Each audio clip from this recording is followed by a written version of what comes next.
As we wrap up 2025, one thing's clear. Uncertainty isn't temporary. It's the world we live in now. Noble Gold Investments helps Americans protect what they've built with real gold and silver, holding value when everything else feels uncertain. Visit noblegoldinvestments.com and take your first step toward a safe future. This holiday season, when you open up a qualified account, you'll receive 10 1-ounce commemorative silver holiday coins. Visit Noble Gold today. Past performance may not be indicative of future results. Investing in precious metals, including gold, involves risks. Consult with your tax attorney or financial professional before making an investment decision.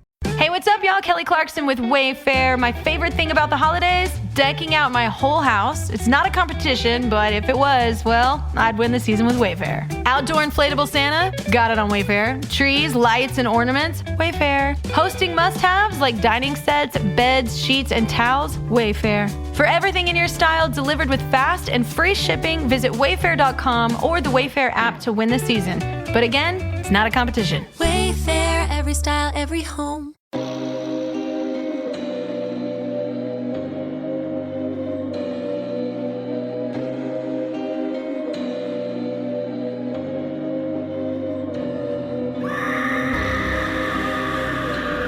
Hello, kitties. This is your Julie, the Crypt Keeper, and you're listening to Slasher Radio.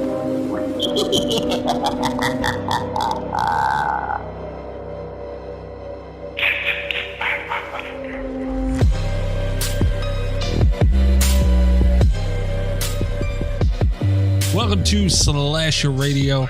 Your host Mikey Bones, Rob Humphrey, and Kat Velour. What's going on, guys? Hey there. Heidi ho. Heidi ho. Yeah. You just never know what's going to come out of Rob's mouth. Trying out some stuff. Wow. Look at you. Okay. All right. We're here for round 3 and 4 tonight of the Murder Madness tournament, 4th annual Murder Madness tournament. For the Lord Humphrey Cup. I hate you. We got drink roll call to get to. We do have a text message to get to, and then we'll get into rounds 3 and 4 of the tournament. But now that everybody's here, they got their seats. We got one thing to address before that. Horror Court.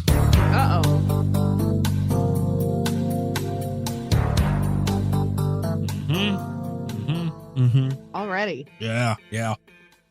Mr. Humphrey. Yes, sir. And where are my balls? Want to approach the stand real quick? No. No. Talk to me right here. I'm not walking up there like an idiot. Okay. You know what this is about?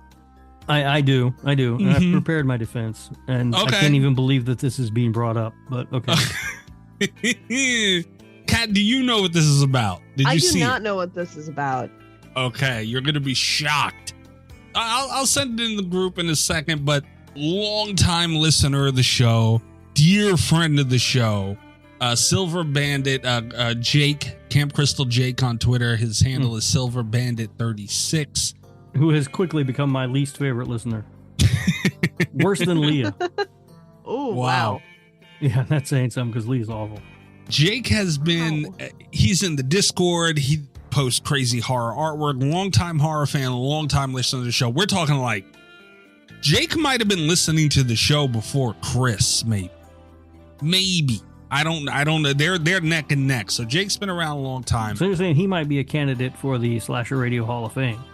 Chris, are you making a case for Jake over Chris at this moment, Mikey? Chris, hell of a deal. No, that's not what I did. But Jake did. He did put a video up on Twitter, and he tagged me in it, and he said, "Mikey, he said it." And here is what the video. This is from. I don't remember what episode number it was. It was a long time ago. Do you? What episode number? I got it. Just do it. Just play the thing, and then I'll explain this away because this is absolutely nothing. Go ahead. Okay, this is Rob on an old episode of this show. Yeah, people like Art the Clown. Hell yeah. He creeps me the hell out. Yeah. That's it. I haven't watched Terrifier in a while. I should probably rewatch that. That's a good movie. Oh. Yeah. Mr. Humphrey. What do you have to say for yourself? I will tell you exactly what I have to say for myself. In that clip, I said I haven't watched it in a while. It's a good movie. That clip is from the Horror Checklist episode, which is episode 105. God damn. Which was released September 29th, 2019. God damn. I rewatched Terrifier for our episode on Terrifier, which was episode 214, which was released December 29th, 2021. So 2 years plus later, I rewatched the movie. You guys know how rewatches affect me. You could probably go back before we did the Hush episode and find clips of me saying that Hush is a good movie. You can. The week before we did Hush, Yeah. you said it was a good movie. Yeah. If you listen to the Terrifier episode, I probably talk about how the rewatch got me. This is nothing. Rewatches get me, and what I thought before rewatching a movie doesn't matter. People's opinions are allowed to change. Terrifier was garbage when I rewatched it. Okay. Counter argument. I don't give a shit about your rewatches. I have a clip of you saying Terrifier's good. That's all I need for life. That's fine, but I don't need to be horror recorded over that. I think you've made such a stink over it. I feel like you kind of do. Well, I mean, whatever. You brought it up. You played the clip. I told you exactly what happened. Clearly, that's fair. Clearly, that's what happened.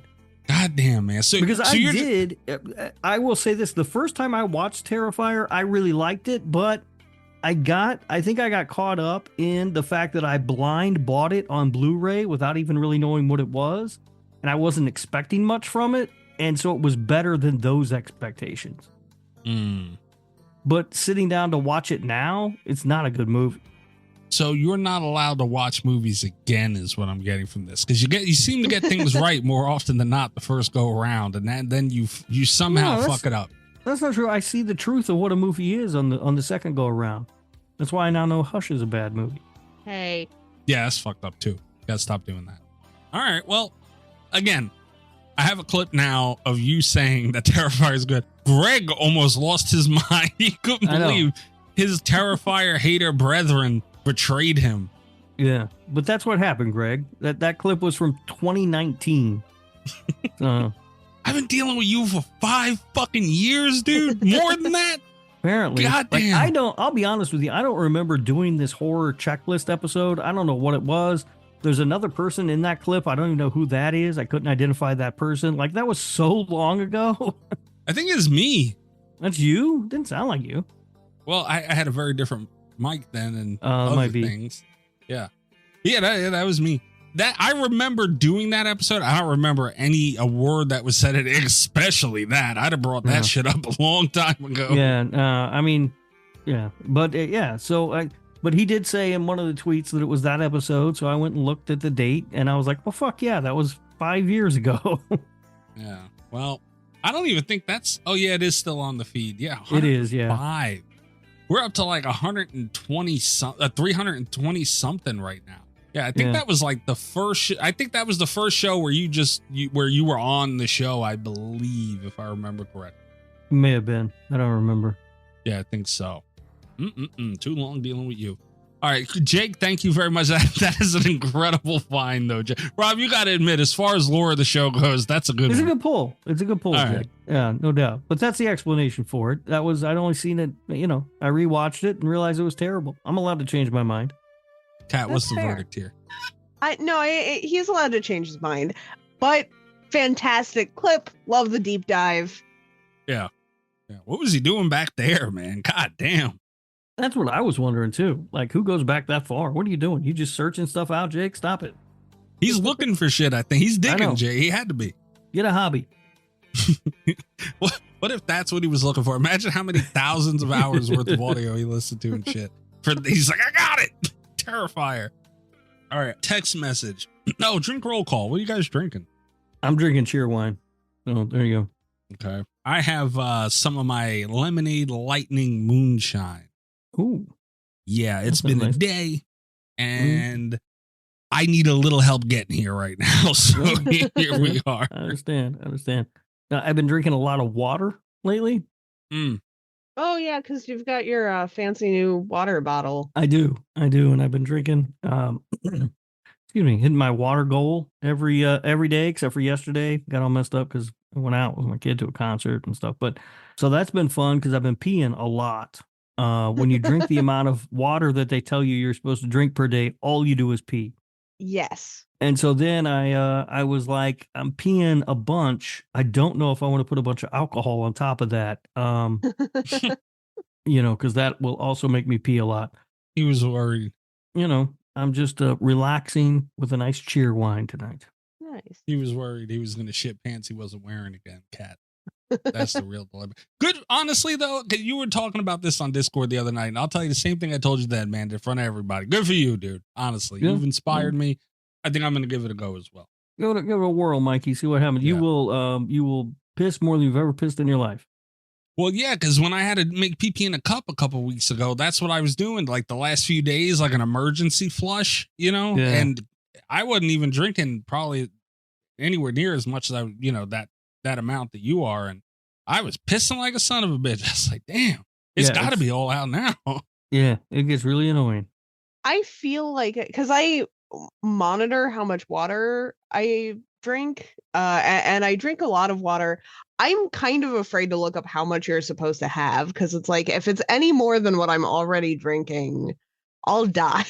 According to the app that I have, Kat, it is 64 ounces a day. Okay, that is exactly how much water I drink a day, so I'm good. Okay. I'm set. But yeah, any more, and I would, because you pee all the time. yeah, it's constant. It's and I thought it was annoying. one of those, like, because when I started, I was really dehydrated, and it's like, well, once my body adjusts to having enough water, it'll go away, but it doesn't. Great, that's good to know. I got that to look forward to then. That's a fun thing to look forward to. It's just my life now. Kat, so on Discord that night when Rob was talking about it, we were calling him I be pissing. Yes. Of course. I be pissing. All right. Text message 917-397-KILL. Trace the call. It's coming from inside the house. It's 917-397-5455. If you want to leave a voicemail for the show, we'll play it and discuss it. Anything show related, anything horror related. If you have Rob saying anything positive about Terrifier again, feel free to call in and let us know. Or you can send a text message and we'll read it and discuss it as well.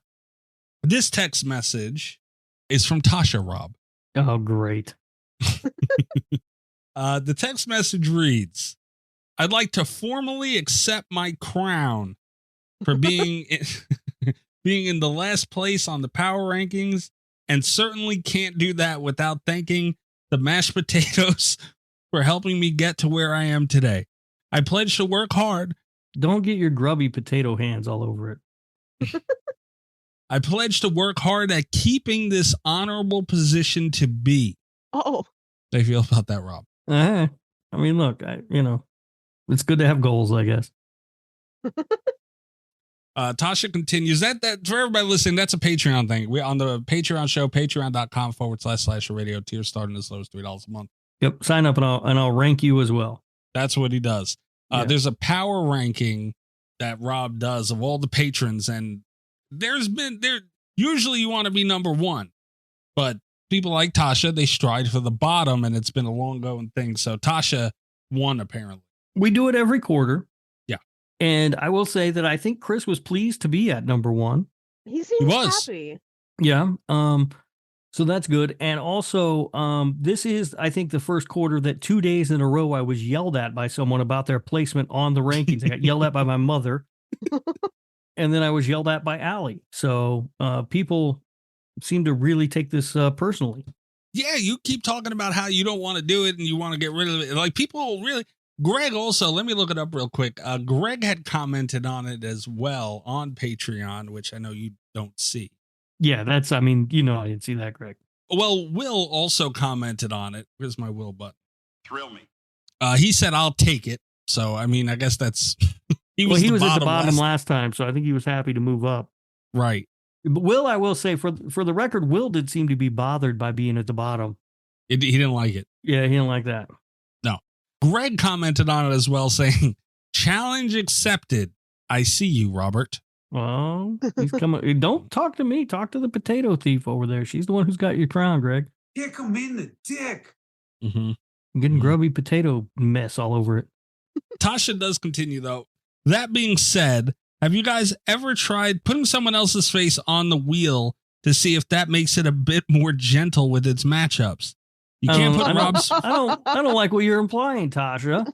You can't put Rob's face on something and expect good juju. Well, Oh. goddamn. Well, you're not implying it at all. I don't like what you're saying, Tasha. Wow. Listen, I Wow. told you, I have always taken pride in the way that I bring joy and lift people up. And then a couple of weeks ago in Allie's stream, I was told that I needed to be a little more rude and assertive.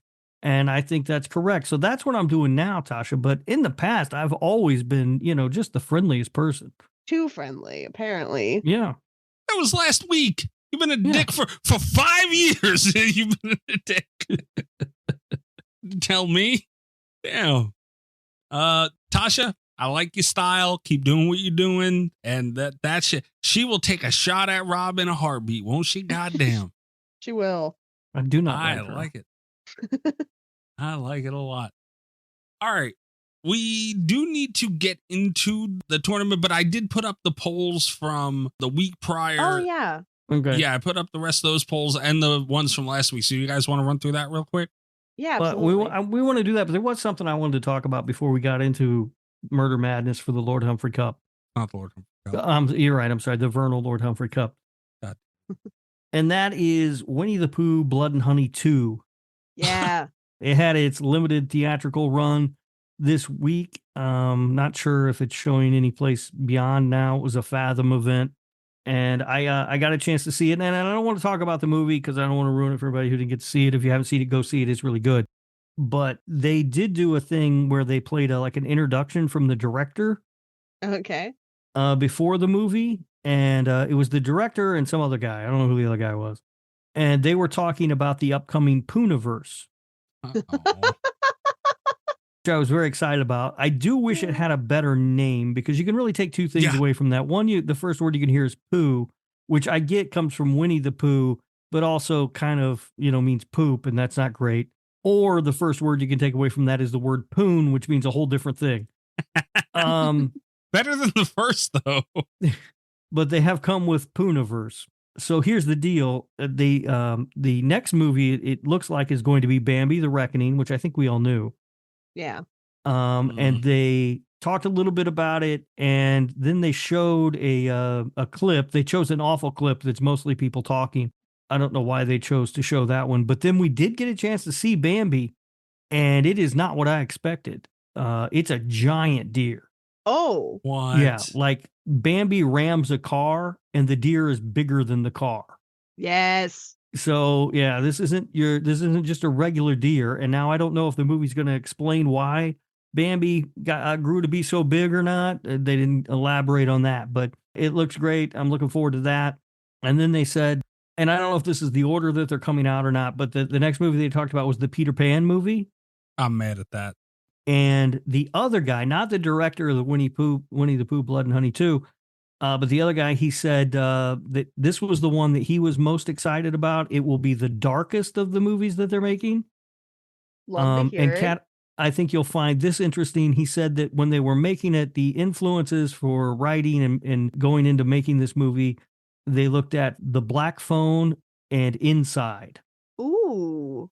So Those are two very different things.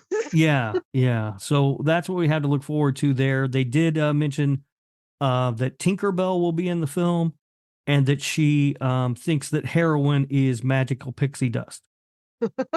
Dear Lord, man, why they got to do Peter Pan like that? So we've got that one to look forward to. And then also coming, obviously, is the Pinocchio movie. They showed a concept sketch of Pinocchio. He looks awesome.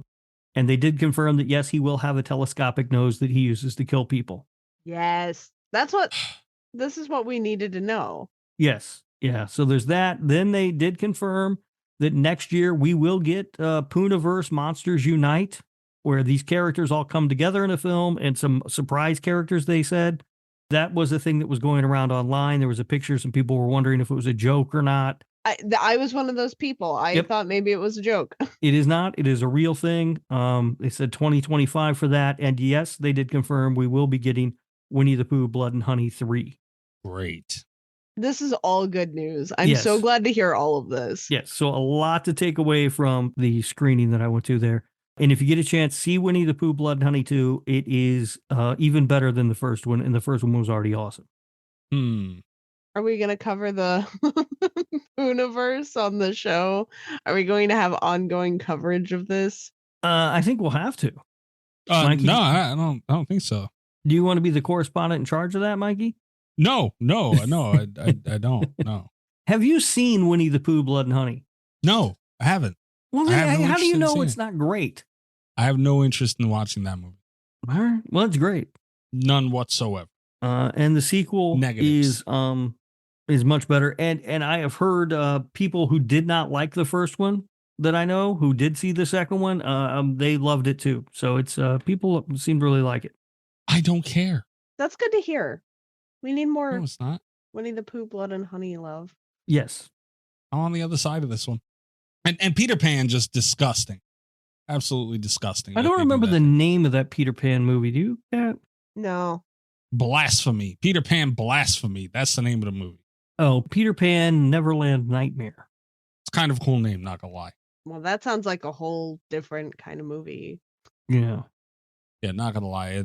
That's kind of a cool name. But still, they shouldn't be doing this. I love my morning coffee, but sometimes the crash hits harder than the caffeine. That's when I switch to Everyday Dose, coffee with benefits. It's real coffee infused with mushrooms, collagen, and nootropics, giving me smooth, focused energy that actually lasts. The Black Friday sale is on. Get 61% off your first Coffee Plus starter kit, a free A2 probiotic creamer, and over $100 in free gifts. Enter for a chance to win $100 cash or even get your entire order refunded. Head to everydaydose.com/podcast or use code podcast at checkout. Fucked up.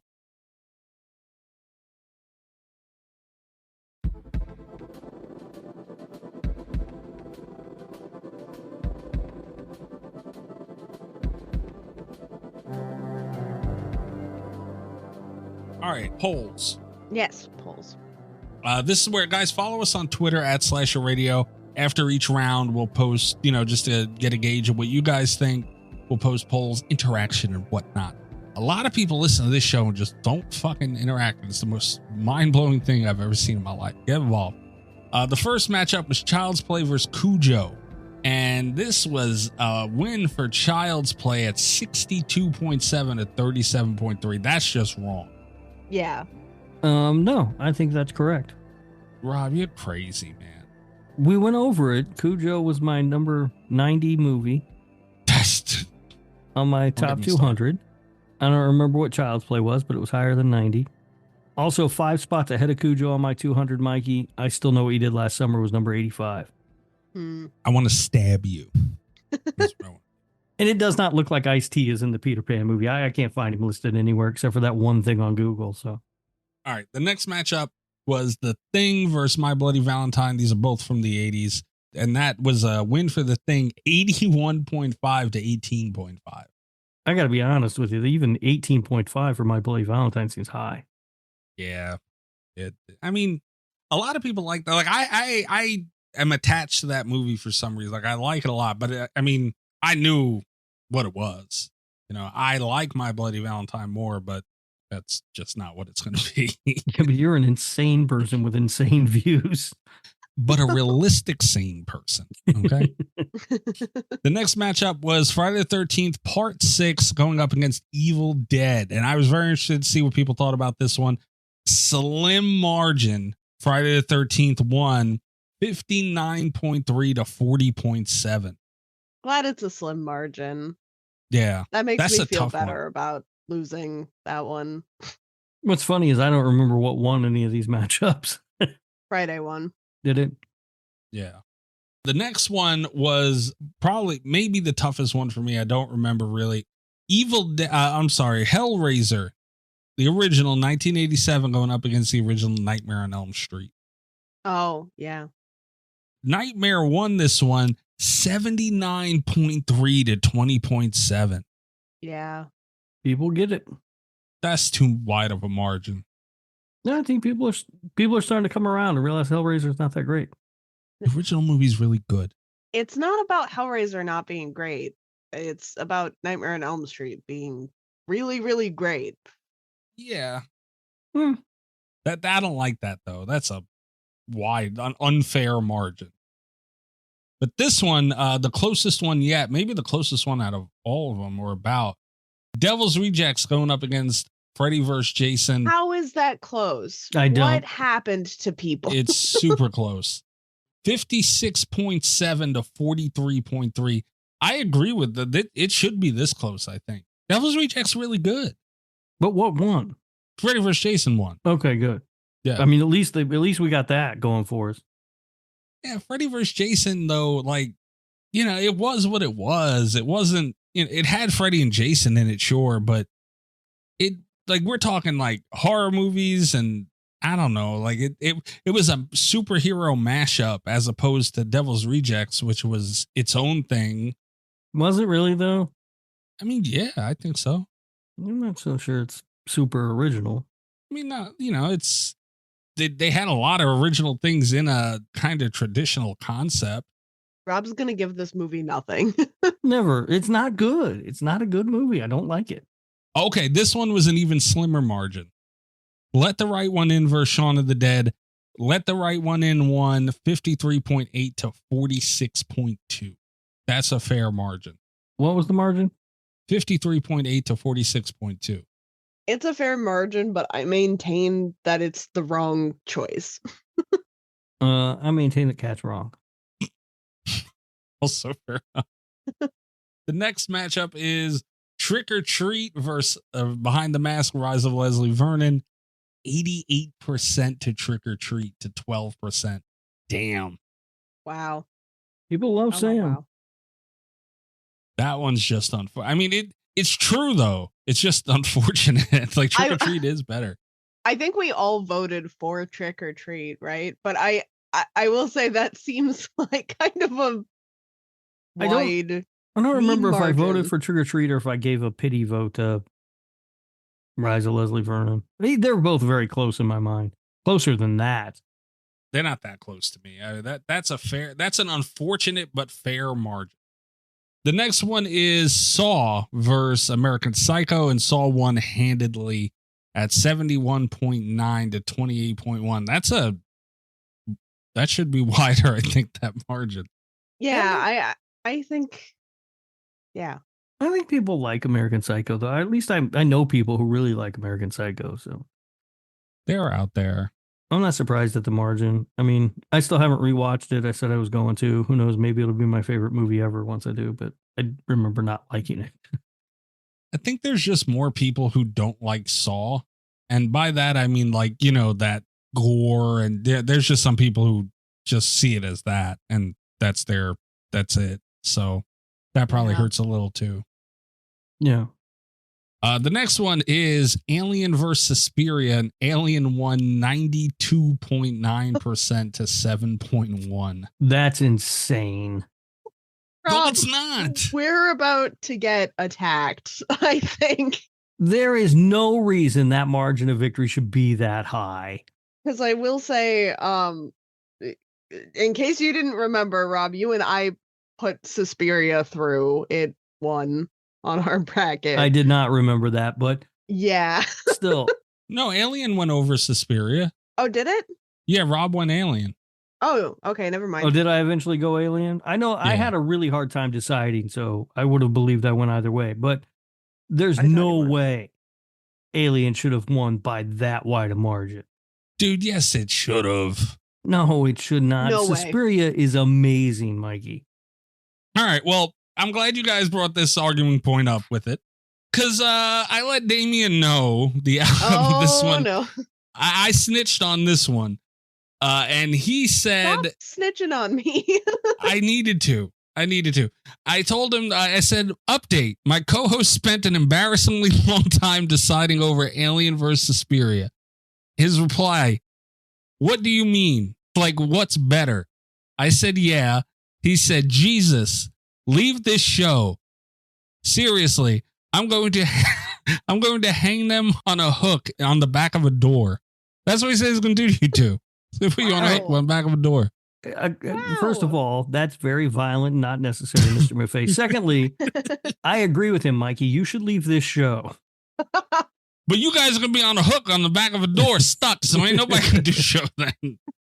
God, this one was Alien all day. I like Suspiria too, but it's Alien. But it's Suspiria. That doesn't hold the same water as it's Alien.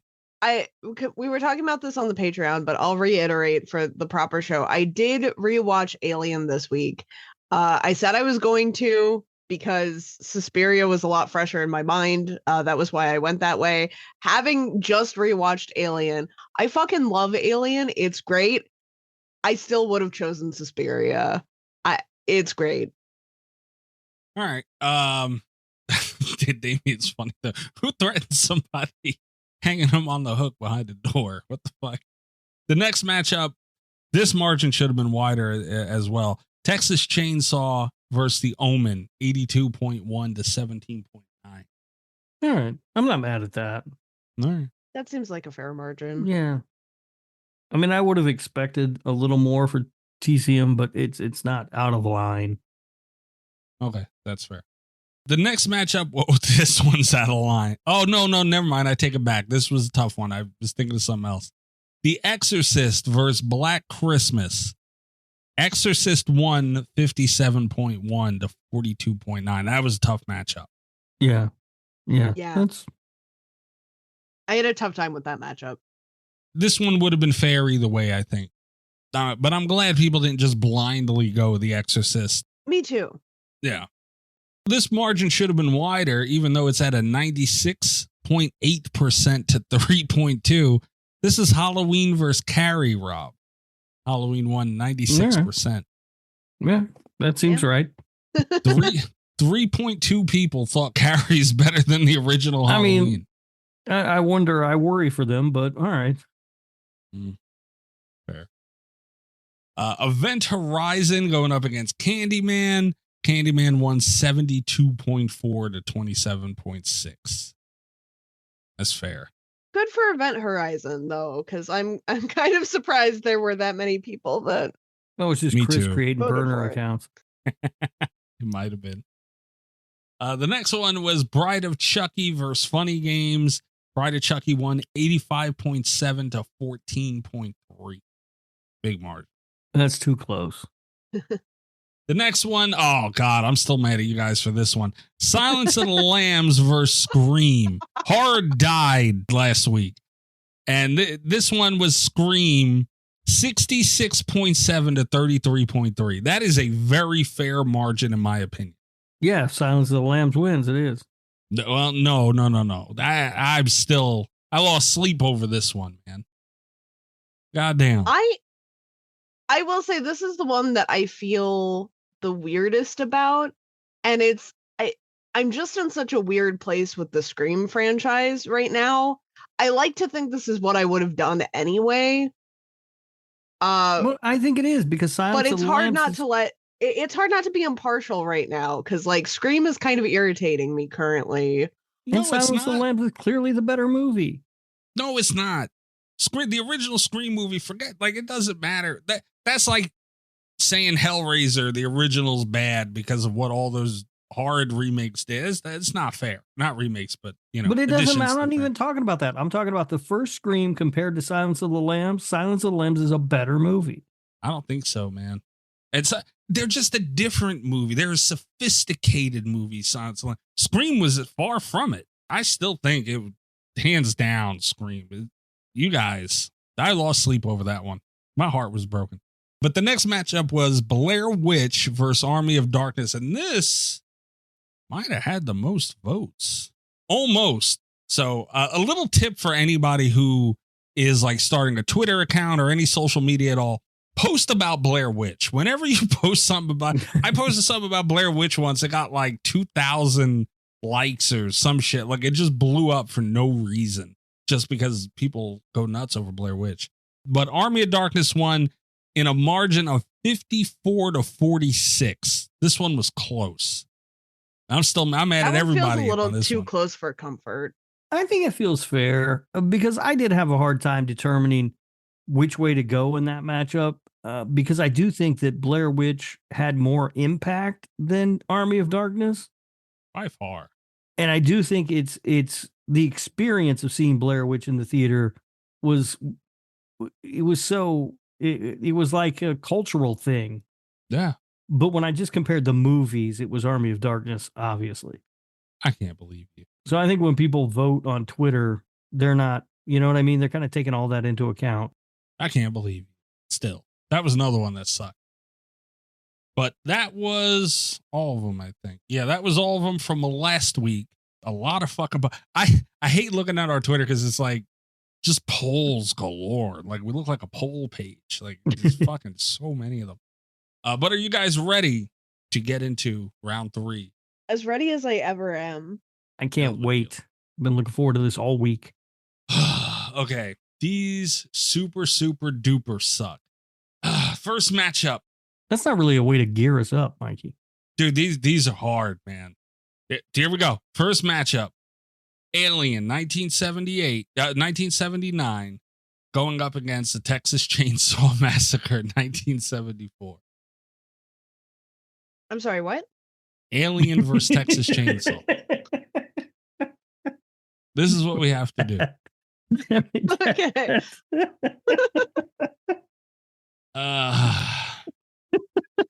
That's so funny. What the hell's wrong with you? Okay. I'm good. Man.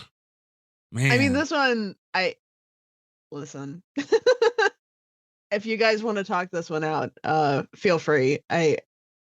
It's easy for me. It's easy for me too, and I have a feeling it's easy in the opposite direction. All right. Mikey, I hope you're ready to tie break this one. Yeah, because I'm picking Alien. Fuck. It's got to be Texas Chainsaw Massacre. Fuck. Welcome to Murder Madness, Mikey. Yeah, this sucks, man. All right, iconic movies on both ends. Very different movies. Oh, this one's really fucking hard, man. And I had a hell of a debate the other night with, or last night when recording this, with Will and Allie on our Discord. And, well, it was actually Allie's Discord for a movie night. We were talking about possible matchups in Murder Madness, and Halloween versus TCM came up, and Will was defending the shit out of Halloween. We went through a lot of different factors, and Texas Chainsaw 2 was another big argument there against Halloween. It's like when you're comparing two things that are so great, you have to start really looking at certain things. You've got to start nitpicking. You have to, right? Oh, fuck. And this was something that I went through because Rob, for a while after we did our first, after we did Murder by Numbers, Rob got really mad at me because I hated Halloween. And it's like, I don't hate Halloween, but like when you get that far into the nitty gritty, you really do have to just like find stuff to complain about. Like that's the name of the game at this high level. And Kat hates Halloween. So. I don't hate Halloween. Rob, I'm going to let you know now, I'm leaning Texas Chainsaw, but I'm willing to listen. And let me say, the reason I'm leaning Texas Chainsaw is Alien had an $11 million budget. Texas Chainsaw had $140,000 to work with. Yeah, but Alien looks like a movie that had an $11 million budget. And Texas Chainsaw Massacre looks like a movie that had about $20. No, Texas Chainsaw Massacre looks like it's real. It looks gritty. But it objectively doesn't look like they spent any money to make it. Well, they didn't have it, but still the shit they were able to pull off, man. I mean, come on now. I'll throw this out here, not going on like the negative route for this, but these are two of the most atmospheric horror movies from the 70s, maybe of all time, actually. Like Alien does a really good job capturing that claustrophobic spaceship, vibe that it's going for, but you really do feel like on the other side of that, you feel like you're there, like in the environment when you're watching Texas Chainsaw Massacre. Also, like it does a really phenomenal job of just being immersive. Yeah, I mean, look, they're both great movies. I just prefer Alien to Texas Chainsaw Massacre. I think that Alien, well, first of all, Alien doesn't have Franklin. So God He gets points for that. Alien doesn't kill Franklin though, so yeah, but Alien Franklin's death isn't satisfying enough in Texas Chainsaw Massacre. And I think that a lot of like I don't know, like to me, Alien is the score is obviously much better. I don't think much of the Texas Chainsaw Massacre score. I think that the effects in Alien are amazing. Now, granted, like you said, they had a lot more money, but like the fucking chest burster, the face huggers, all that stuff looks incredible. It does. The design of the xenomorph, it all just looks so amazing. Ripley walking around, being a badass. And when I think of Texas Chainsaw Massacre, like, it's funny because it's seen or thought of by a lot of people as like this horrible, terrible, gory film and everything, but it really isn't. You don't see much. That's a testament to how well it's made. Right. I will say that's my thing with Texas Chainsaw Massacre. I say this every time we have a bracket, but there is not a movie that is edited as effective. There's not a horror movie that's edited as effectively as Texas Chainsaw Massacre for making you think that you're seeing things that they are not showing you. Because you still see it on goriest movies of all time lists, and you don't see shit go down in that movie. That was brought up last night, and that's what I said. I was like, you feel that way because the movie makes you feel that way, and that's how you remember it. It puts you in that movie. And you could say the sets of Texas Chainsaw and Alien are both as effective at, that movie's world as each other. And Texas Chainsaw, granted, they didn't have to make a spaceship and shit, but still, they still pulled that off to the point where it hasn't been recreated to that degree to this day. And Lord knows that poor fucking. Well, according to you and every other dumb motherfucker on the planet, Rob Zombie did it with Devil's Reject. But not to that degree, though. Like, he tried to do this. That's what he tried to do. And he did a pretty good job. It's not Texas Chainsaw. No, I mean, to me, it's Alien. Like, they're very close, though. Look, these are both amazing movies. Alien, to me, is the best sci-fi horror movie ever. Yes. So I wouldn't call, I don't really consider Texas Chainsaw a slasher. I know a lot of people do, but I wouldn't call it the best slasher ever. It might be the best hillbilly horror movie ever, though. Hillbilly horror. Definitely. The only other one that I could think of that might rival it is Deliverance. Rob, I'm going Texas Chainsaw, man. All right. I mean, I'm not hurt about it or anything. I just prefer Alien, but I get it. And I know Damien Maffei gonna whoop my ass. I don't know. He's in the Texas Chainsaw. Yeah, wait a minute. Yeah. This is the one Damien can't be mad about. I'll make sure he knows about it, though. Yeah, I'm sure I'll hear about it. But it's really, like I said, when you're comparing two things that are so great, and these are like Mount Rushmore movies, you have to look at certain things that, man, it might have fucked it up. Who knows if Tobe Hooper would have worked it, but give a movie $11 million and see what the fuck they could do, and it might have fucked this movie up where it would have got carried away. Texas Chainsaw, it would have maybe. Probably. It might have. It more likely would have. I mean, the genius of Texas Chainsaw Massacre is Tobe Hooper and what he was able to do under those constraints. You know what I mean? Like, yeah. I always think back whenever I hear that, I always think back to like Kevin Smith. Remember how great Clerks was? Clerks is a great movie. Right. And then he made Mallrats after that. Mallrats fucking sucks. And that's because he got money to make a movie and he didn't know what the fuck to do with it. Yeah, but even at that same tone, give him another 100,000 maybe even and see what he can do. You know, like just give him a little more maybe. So, dude, what they were able to create with really not a ton of money is forever lasting and hasn't been recreated in that on that same level since. We've seen great space movies since Alien. Space horror, none's better. But we've seen, there have been really good space movies since then. Most of them aren't in the horror genre, but there are some.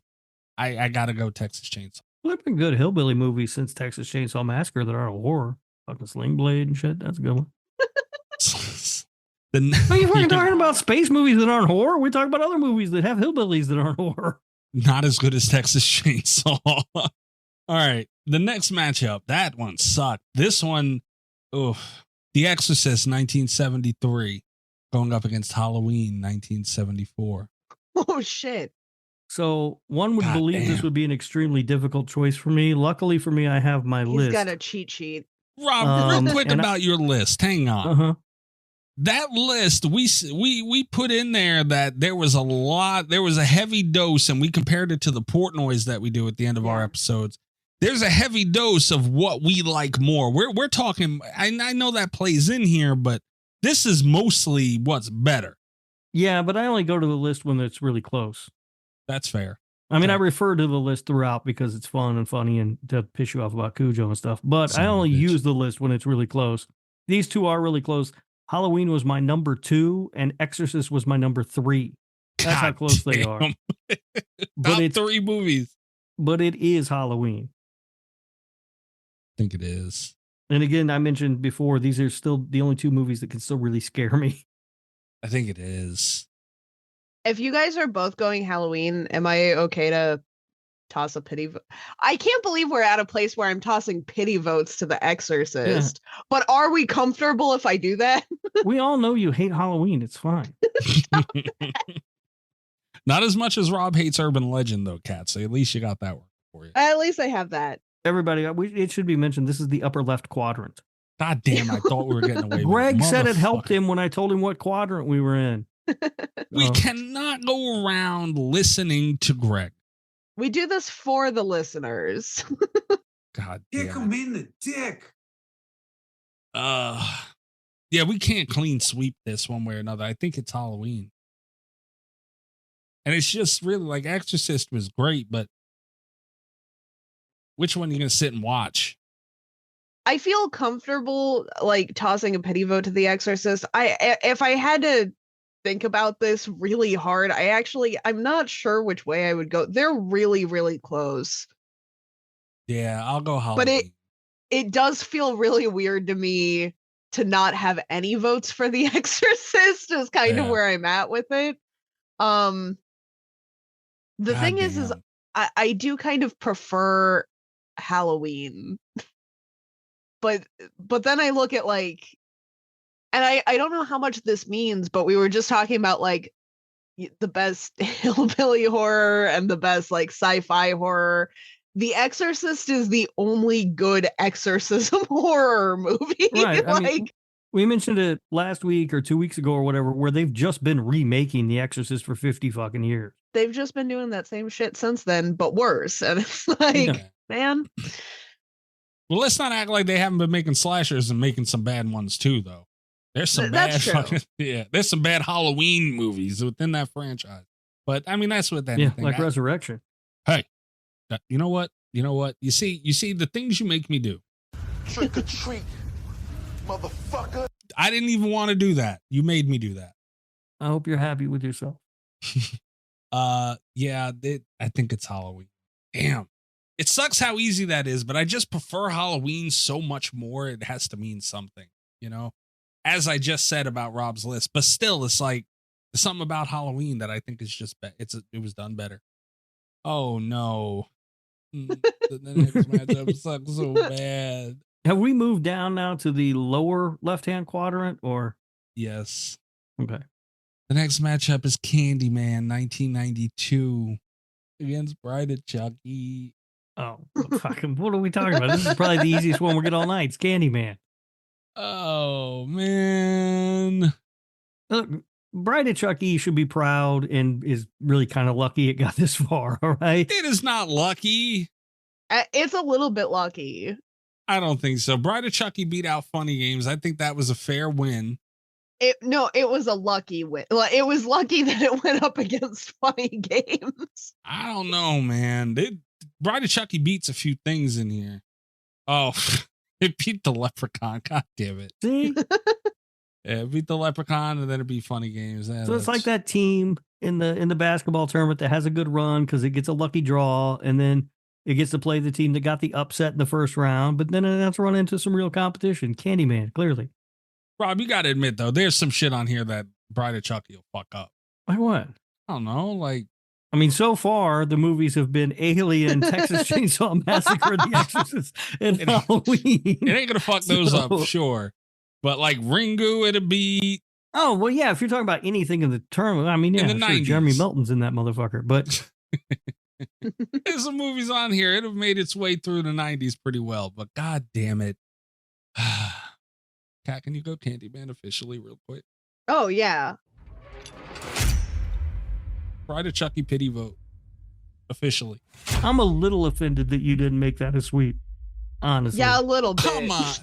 I know. I'm aware. Like I'm clear. I stated pity twice. I'm aware. I'm being nice here. This is my heart. I know what it Mikey is. hates Tony Todd. Confirmed. That is not true. All right. Next matchup: Silence of the Lambs, 1991, going up against 1992's Army of Darkness. Oh god damn it. You guys can talk about it if you need to, but especially the caliber of movie it beat last week, I don't want to hear it. It's Silence of the Lambs. You didn't even vote for it last week. Now it's going up against Scream. It's a better movie than Scream. Not arguing that again, but come on. Better is greater than fun, guys. I have to go Silence of the Lambs. I'm contractually obligated. I want it on the record that I would rather sit down and watch Army of Darkness.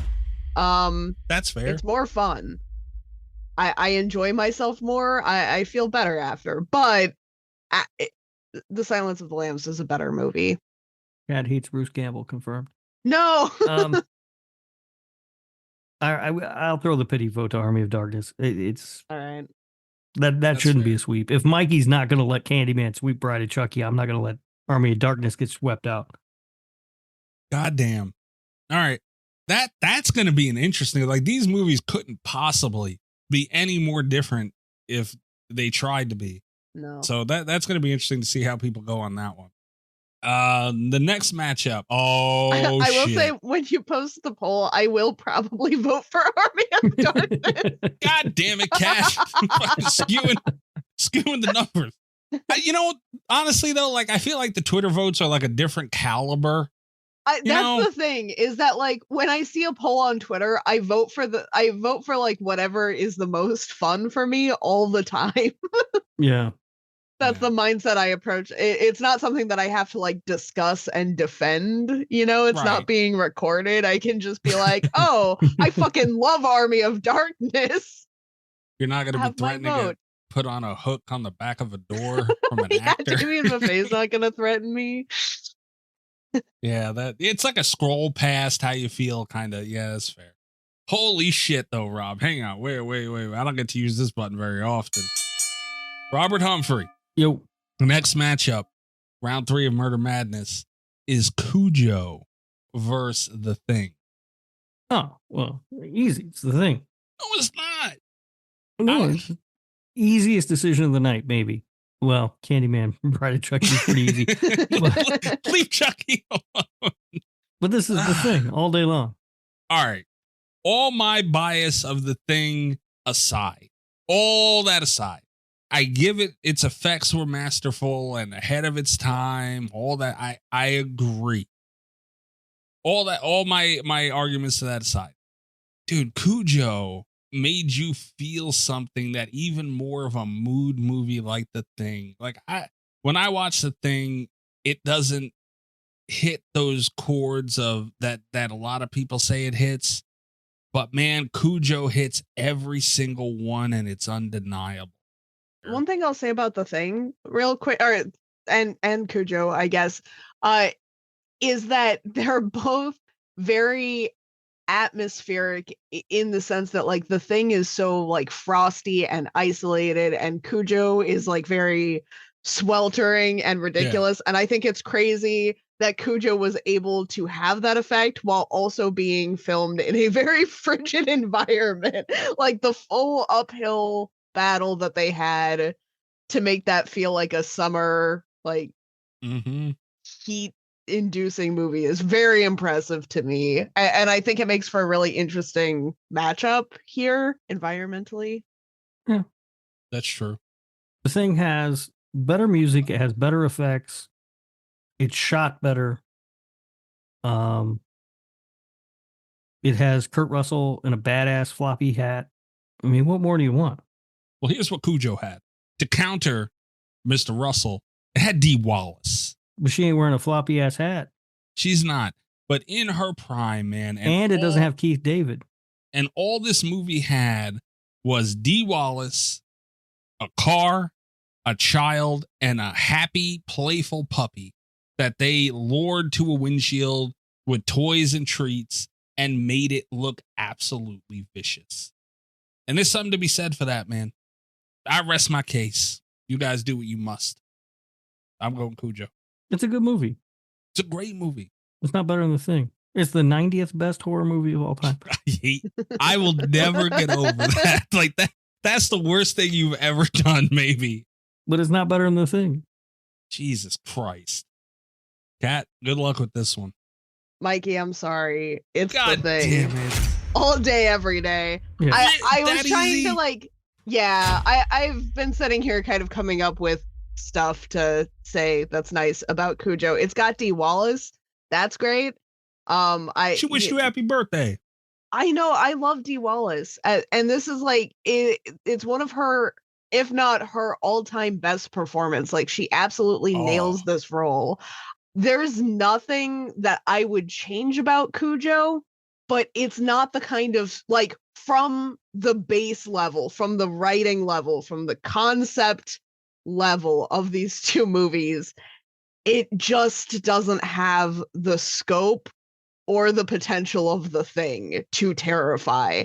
And these are both movies that 100% nailed what they were doing, but The Thing was doing something more impressive.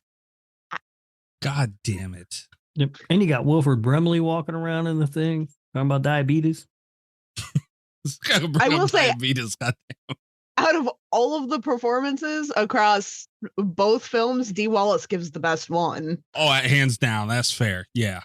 Like, if it came down only to performances, Cujo would have it. But just the scale, the epic scope of The Thing is just, and that lingering paranoia after watching it, you know? God damn the both. It's good. Just, Mikey, like The Thing. What is wrong with you? I can't do it, man. I can't fucking do it. Next matchup. Oh, boy. It's Friday the 13th, part 6.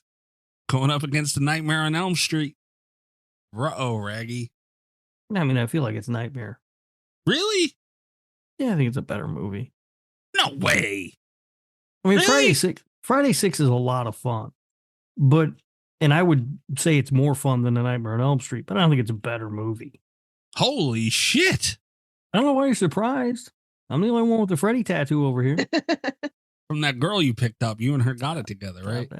I reminded Greg of that in his chat. Why does Friday, like, why is this? Damn.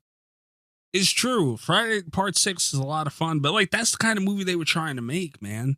Yeah. Is it as big of a knock? No, I mean, I don't think it's a knock on the movie that it's fun. I love it. It's my favorite in the franchise, but I think it's better than Nightmare, or Nightmare's better than it. Just from a quality standpoint, it's a better made movie. Is it that easy for you, Kat? Oh, 100%. God damn. All right. I mean, I think it's kind of surprising that Friday 6 got this far, to be honest with you. Yeah. Because it is a movie that mostly relies on being fun. And that's what they were trying to do, and that's great, but Okay. I feel like I want to throw it a pit. I mean, I probably would have went Nightmare. I was trying to talk myself into the argument because this is like Friday the 13th and Jason just get raw dogged in these tournaments and people get so mad, but it really seems like an easy decision here. The one thing about the Friday the 13th franchise, and I've said this a million times, even when I declared that it was my favorite franchise, and that is that none of the movies are as good as like Halloween or A Nightmare on Elm Street, but none of the Halloween or Nightmare movies are as fun as any of the Friday the 13th movies. It's a franchise built on fun, and that's great, but they're not, the highest quality films. Well, and as Kat's, read the Post-it note, Kat. Better is greater than fun. So there you go. If this was about the most fun horror movie, it'd be Jason Lives All Day. I do want to throw this out here, though, because Rob says that a lot. I do actually think that A Nightmare on Elm Street is one of the most fun franchises. I won't say that it's overall more fun than Friday, but I will say Part 6 is maybe the only Friday movie that I think is, well, Jason X, obviously. But I think Friday 6 is the only Friday movie with Friday in the title that's more fun than the original Nightmare on Elm Street. Like, I just have a blast with the first Nightmare. And also it's very well made and scary. Like, it hits all the right notes for me. I think all the Friday movies are just a lot of fun. I think that's kind of what the franchise is built on. It's just fun. And I get what you're saying, but I don't find the original Nightmare all that fun. And the ones that I do find fun aren't very good movies. I was just going to say that. One could argue Nightmare on Elm Street gets very fun. It's just the problem is the movies are awful. Yeah, so it's no fun to watch them. Right. They get too fun and very silly. But all right, so Nightmare moves on. God damn. Did you officially pity vote? Yeah, I'll pity vote it, Jason but Lives? Okay.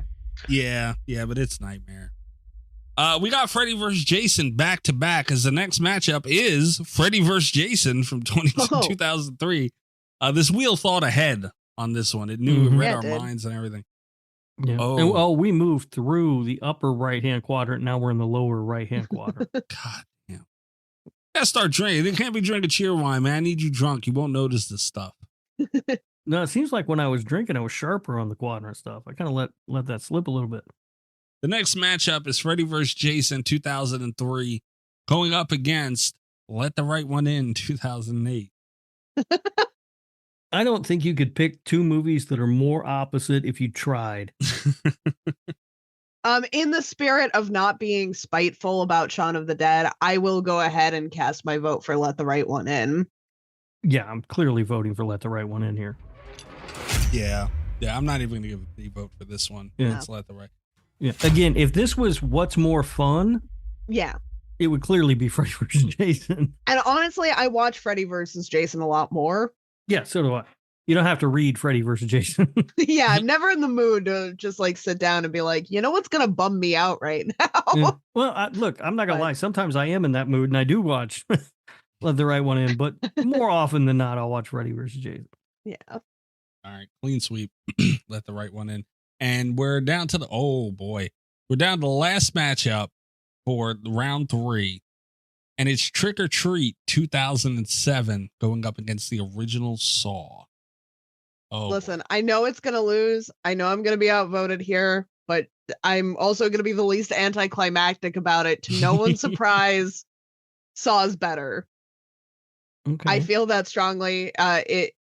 Now, let me ask you this. Do you feel that, or is it just because you're such a Saw fangirl? No, I really do feel that. All right. I am a Saw fangirl, and I take it to extremes when I start defending 4 and 7 and fighting people on the internet about 5. I get it.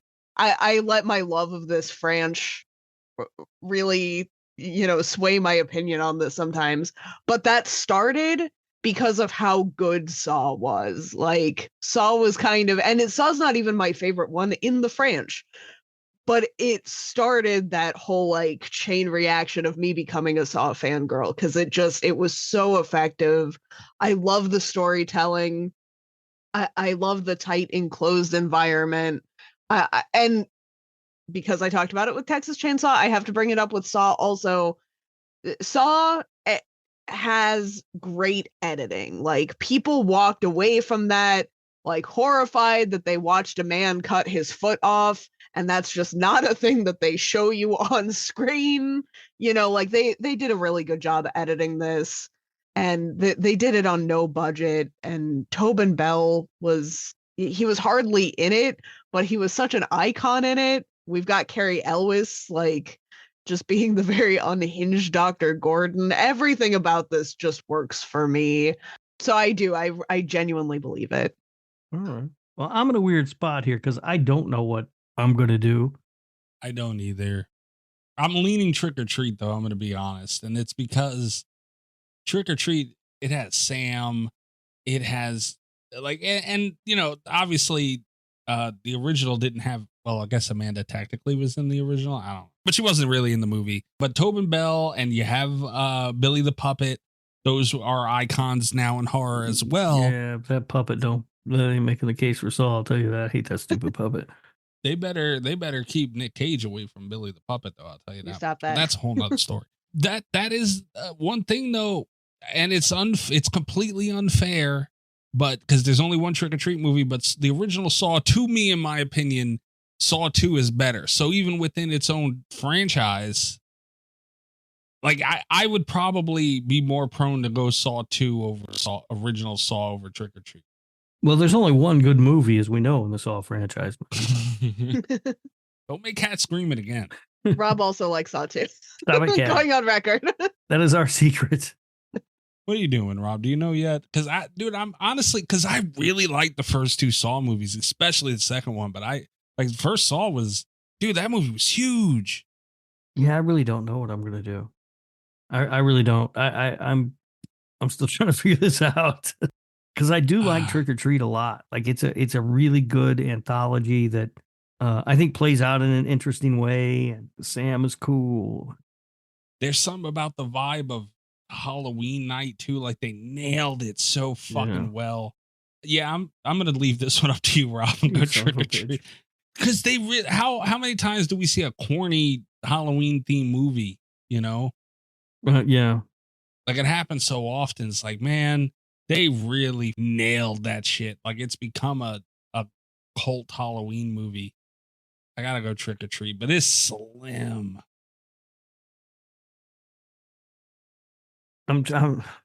So here's the other thing. I haven't seen Trick or Treat in a really long time, and I'm constantly annoyed by Saw, by just the Saw franchise, and I feel like I'm holding that against the Saw, the movie Saw, which isn't fair. Yeah. You can't do that. That is not fair. I'm going to pick Saw. Okay. Saw moves on. In the interest of being fair. You can't blame that on, that's because it's fans and everything else annoy me so much that I can't hold that against the movie. And that's true too, because you see Saw now and fucking. Saw. You have, oh God, what was the one that, Spiral? And, everybody's on their fences about that. And that pissed a lot of people off. And then, the new one, Socks, was what it was. And that pissed some people off too. So what drove me nuts about Socks was everybody talking about how it was like the best movie ever. And it's like, this is garbage. What are we doing? but you see, but part of that is because it was able to recapture that nostalgia of the original. Like they were getting back to that. And that's what people really got behind. And it probably did make people overreact because of how big the original Saw was. You couldn't go anywhere without someone talking about that movie when it came out for a while. I'll never forget sitting in the theater with my son and watching that. And he looked over at me and he goes, "This is really bad, isn't it?" See, yeah. Yes, it is. You've done well, son. That's fair. I'm not mad at that. That's fair. Okay. All right. So round 3 is done. And again, I haven't seen Trick or Treat in a really long time. I feel like if I rewatched it, I might kick myself in the ass for voting that way, but that's where we're at. I also keep meaning to rewatch Halloween. The thing is, Trick or Treat. The thing about it is that I don't like anthology movies. And even though I know that this is one that I like, when I sit down to watch a Halloween movie, I'm still like, there are so many of these that are just normal movies that aren't anthology films. 13 of them with Halloween in the title. Yeah. But the thing that I do like about and the thing that I like about Trick or Treat though is that it is an anthology, but it doesn't really play out like one. No. When you watch it, it doesn't have like that interstitial between or whatever, it's the stories all connect and I thought that was clever and I liked the way that they did that, but yeah. It's a very good movie. That was a tough This decision. might be the year that I rewatch it, though. Yeah, I rewatched it recently, and it's been longer since I've seen Saw. It's probably been since the 14th of last month since Cat seen Saw, if not sooner. I will say, sometimes when people say that it's been a while since they've seen that movie, since they've seen Saw, it's just been Valentine's Day. And then I have to like remember that not everyone does that. No one does that but you. You're the only one in the whole world. I haven't seen Saw since Kat made me buy that box set of all the movies to watch them for this show. So yeah, she is. She came in and made you buy every movie in a large franchise and watch them all. I don't know how you got away with that bullshit, Kat. Yeah, that's true. Honestly, what happened is I asked if we could talk about Saw because I figured that we would pick like a movie, and Mikey was like, which Saw movie? And I was like, any Saw movie, all Saw movies all the time. And Mikey took that verbatim because it was like the first episode that I had chosen. So Mikey took that really verbatim and it was like, Rob, we're watching every Saw movie. And at that point, I couldn't back down because it's like, I won. That's the goal. I could just do this one episode and leave, and Rob still has the Saw box set. Yeah, you know who fucking lost? I'll tell you who lost. All right. Thank God for Walmart and their $25 box set or whatever.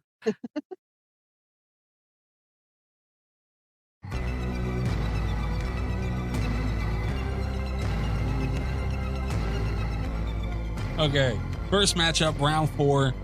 Here we are again.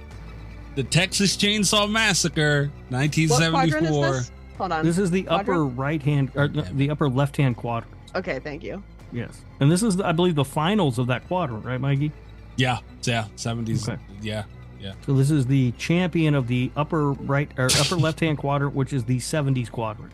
We're not about to have quadrant champions. What the hell is that? Well, they do that in the NCAA tournament. They cut down the net when they win the thing to go to the Final Four. Yeah. Moving on. Texas Chainsaw Massacre 1974 going up against Halloween. All right, well, let's just fucking get this over with. You assholes are going to do it again. This is fucking Halloween, but I know what you're going to do. Just fucking do it. Mikey might have changed his mind. He was on the fence last time. No, Mikey was arguing last night. Like, listen to this, Cat. Here we go. God damn it. Thanks, Allie. I know which way you're going to vote. We know which way this is going to go. This is All what right. Mikey says last night, right? He says that Texas Chainsaw Massacre has a more iconic opening scene than Halloween. Did not say that. Oh, is that what was the fight? Nope. No, that is not what I said. Well, I wasn't there because I was at a concert, which is the only reason I can even imagine you got so out of pocket. The reason Rob knows because he was at a damn concert is because Allie and her big ass mouth sitting there snitching on me in a group chat while we're having a damn private conversation, disgusting actions. But that is not true. We were going back and forth about the Halloween Texas Chainsaw thing. God damn it, lo and behold, here we are. We're just naming things of which one's better, going back and forth and having the debate. And opening scene came up. And one of the arguments that Will and Allie had for the Halloween opening scene is it's iconic. Yes, it is more iconic than the opening of the Texas Chainsaw Massacre because Texas Chainsaw's opening scene was the dude on the radio talking and that mummified body. I said it was better. And it was better. It was creepier. It's not better. It was better. All they had was someone walking slowly through a house and then stabbing a in girl. a single shot, Mikey. There were 2 shots. There were actually 3 shots. There are 2 cuts in there. But again, lying motherfucker. That also proves how genius it is because you can't tell. But you knew. We both knew. There's 3 shots now. Okay. Tell. And it's so brilliantly cut together. And it gives us that killer POV. And they put the mask on and we see through the eye holes of the mask. Oh, it's so fucking good. And you're talking about a fucking John Larroquette reading a thing on the radio or whatever. I am talking about someone putting a mask over a camera and walking through a house and stabbing a woman. You get titties, though, in the open scene. I'll give it that. You do get titties. That is always a plus. But you get a mask over a camera, walking through a house and stabbing a woman that you don't even see the stabbing. You don't even see it. It's off camera. As opposed to, yes, John Larroquette, iconic voice, reading that shit, super scary. You see the scene of those mummified bodies on that stone. And dude, it was creepy. It was like, what? That's what you see when you turn this movie on. If no one's ever seen it before, you got to be like, what the fuck is that? You're locked in. Mind. And then soon following after that, even though it wasn't the opening scene, you get the hitchhiker.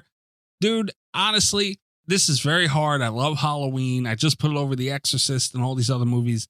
But again, when two things are this great, you got to look at certain things, and the degree of difficulty in creating the Texas Chainsaw Massacre is harder than creating a slasher in the suburbs. Rob, you got to admit that's true.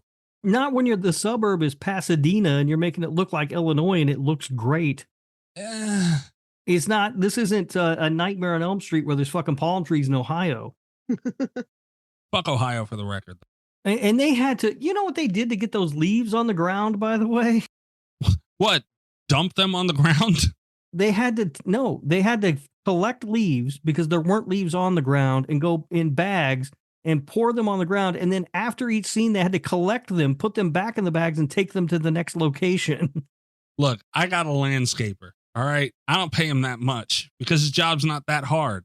I just too lazy to do it my damn self. I watch him do it all the time. It's not that bad. By the way, Halloween didn't have the budget of $11 million that Alien had. Halloween had $300,000, $325,000. That's still double what Texas Chainsaw had. Right, and they made a movie that's 3 times as good. No, that's not fair, man. That's a little silly.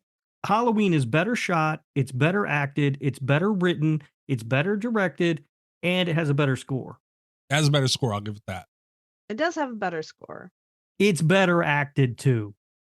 By how much, though? What's his name is really the only shining star in that movie. Laurie Strode, Jamie Lee Curtis was not Jamie Lee Curtis, Laurie Strode that we've come to know. She's still very good in that movie. She's mid at best.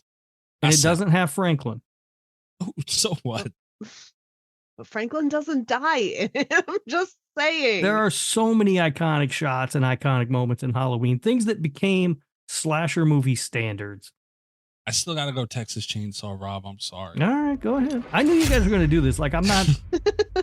It's fucking stupid that we have to do this every time because you guys are so wrong. But Rob, like I said, they're both. If I had to sit down and watch one of these, it would be Halloween. 7 to 8 times out of 10, it would be Halloween. Oh, see, that's where we differ because I would also watch Texas Chainsaw Massacre more times. Halloween is number 2 on my list. TCM is number 16. What was number 1 on that list again? Shape of Water. See, it's a fraudulent list. It doesn't matter where you have either. Wait, where'd you have Texas Chainsaw? 16. God damn. Okay. Dude, I don't just like below Hereditary. Oh dear Lord. Good God, man. Fraudulent list. Burn that list. You know what? Come back next week with a new 100 list. We'll go over your list on Patreon next week. Your revised list. Rob, I hate it too, man. I don't like it at all, but. All right. Well, you're going to have to deal with Will, not me. Will's going to be really pissed. And Will isn't even. Allie left out all the things Will was saying. He said he enjoys most Halloween movies over the original. Yeah, he said that before. Yeah. I believe that's how he ended up at the bottom of the power rankings. Whoops. But, you know. Texas Chainsaw, is it a clean sweep, Cat? Well, it's not a clean sweep because I voted for Halloween. If we piss Rob off enough, he'll switch votes. But yeah, Texas Chainsaw all the way. Okay. Rob, I'm sorry. I really do hate that this keeps happening. I truly do, man. I think next year when we're brainstorming how to set up quadrants, we should start with, will this put us in a situation where we have to revisit Halloween versus Texas Chainsaw? We're not doing quadrants next year. We're going to figure out a way to divide it up into 8. Tillionths. Oh, okay. Yeah. Lucky me. Yeah, I don't even know what an 8th is called, but we'll figure it out. All right. Oh, man. Octodrant. Huh? I'm inventing words. It's fine. We can move on. What are you saying that? What the hell? Oh, man. This sucks. Balls. Candyman going up against Silence of the Lambs. Candyman. And this is the lower left-hand quadrant champion. And it's Candyman. It sure is Candyman, isn't it? It is. Yeah. And this one's rough. You know what the biggest thing is? Like, this is really a fucked up matchup for Silence of the Lambs regardless, because what it had against most of these movies is it was so higher brow and high end, but Candyman is like a sophisticated movie as well. Yeah, it is. So it's like it doesn't even have that to lean on. And also the like cultural issues from Candyman. I'm not going to say that they were perfect in the original, but they have aged a lot better than the ones in Silence of the Lambs. Yes. Yeah. To me, it's not even really a question. It's Candyman. It is just an amazing movie. Silence of the Lambs is great, but come on. But it's not Candyman. Yeah. Who would you rather sleep with, Candyman or Hannibal Lecter? Hang on. Hopkins, he handsome man though. He ain't Tony Todd. That's fair. He's not. That he is not. Tony Todd too. If anyone's not following him on Twitter, very interactive, very fun. He's very active, and he posted a picture of himself today. And man, even in his older age, that's a handsome sumbitch, man. Yes, he is. He is. Yeah. And he's a great follower. A lot of times he posts music suggestions and stuff, and that's a lot of fun. Yeah. Because he has great taste in music. Yeah. At Tony Todd 54. He follows me too, Rob. So he's a very, Dude, I think I told you this story. taste. I got an alert on my phone at like 2 a.m. one night. I was like, what the fuck is that? And I picked it up, and I don't know why my phone wasn't on silent, because my phone basically comes out of the box and immediately goes on silent. But for some reason, I had it turned on. So I heard the alarm. I was like, what the fuck is that? And I picked it up, and it was an alert from Twitter saying that Tony Todd had followed me back. How good of a feeling is that? It was the most exciting thing ever. Yeah. That happened a day before my birthday. Late as well. Oh, wow. And I was like, oh my God. Yeah. Great follow on Twitter, though. Very, very fun. Damn, though, man. Silence of the Lambs out. This is usually in the brackets when you get down to like it's really the next round that really gets to the nitty gritty of the big ones. These are the biggest ones from each decade. So it's like, we're getting that early here. Mm-hmm. God damn. Speaking of titans in the horror genre, next matchup, The Thing, 1982, going up against A Nightmare on Elm Street, 1984. It's The Thing. Ooh. Don't do this to me, you guys. Kat, you already know. Though. I know. I can feel it coming, but I don't like it. Listen, Kat, I'm the only one of us with a Freddy tattoo, and I've already said it's The Thing. So, I mean, come on. That's just for a girl. You don't even have a Thing tattoo. Look, I was ready to put The Thing over Cujo. Honestly, I don't know if I'd have put Nightmare on Elm Street over Cujo. That's the level I'm at with that movie. So what I'm hearing is that you think that The Thing is better than Nightmare on Elm Street. No, definitely not. I'm not putting either one. I didn't put The Thing over it either. That was you two. So I'm definitely not putting The Thing over Nightmare. I mean, it's no secret here. I'm going Nightmare. Man, I don't want to do it, but it is. It's got to be Nightmare. It doesn't have to be, though, Kat. There is. The Thing is a nearly perfect film. There's nothing wrong with it. I don't think there's anything wrong with Nightmare. Really, the effects haven't aged well. There are fucking palm trees in Ohio. We've talked about that already. Yeah, the palm trees in Ohio is a little weird. I don't know. I mean, look. If you look at like the effects in The Thing, still look great today.